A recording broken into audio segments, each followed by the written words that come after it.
ಬೆಂಗಳೂರಿಗೆ ನೀರು ಸರಬರಾಜು ಮಾಡೋ ಜಲಮಂಡಳಿ ಲೀಕೇಜ್ ತಲೆನೋವಾಗಿ ಪರಿಣಮಿಸಿದೆ. ಹಾಗಾದರೆ ಏನೆಲ್ಲ ಸಮಸ್ಯೆ ಇದೆ ಬೆಂಗಳೂರಿನಲ್ಲಿ ನೋಡೋಣ ಬನ್ನಿ.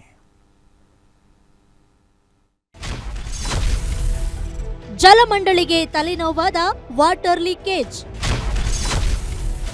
ವಾಟರ್ ಲೀಕೇಜ್ನಿಂದ ಕೋಟಿ ನಷ್ಟ. ಪೈಪ್ಲೈನ್ ರಿಪೇರಿ ಮಾಡಲು ಜಲಮಂಡಳಿಗೆ ಟೆನ್ಷನ್.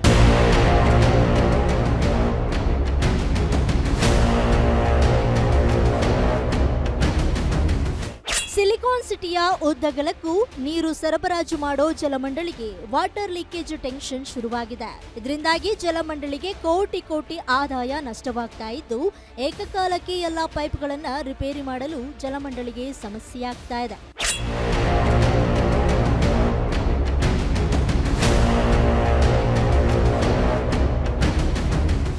ಜಲಮಂಡಳಿ ಅಳವಡಿಸಿರುವ ನೀರಿನ ಬೃಹದಾಕಾರದ ಪೈಪ್ಗಳು ಹಳೆಯದಾಗಿದೆ. ಅವುಗಳಿಂದ ದಿನನಿತ್ಯ ಲೀಟರ್ ಗಟ್ಟಲೆ ವೇಸ್ಟ್ ಆಗ್ತಾ ಇರೋ ನೀರು ಲೀಕೇಜ್ ಶುರುವಾಗಿದೆ. ಇದರಿಂದಾಗಿ ದಿನನಿತ್ಯ ಕೋಟಿ ರೂಪಾಯಿ ಜಲಮಂಡಳಿಗೆ ನಷ್ಟವಾಗ್ತಾ ಇದೆ.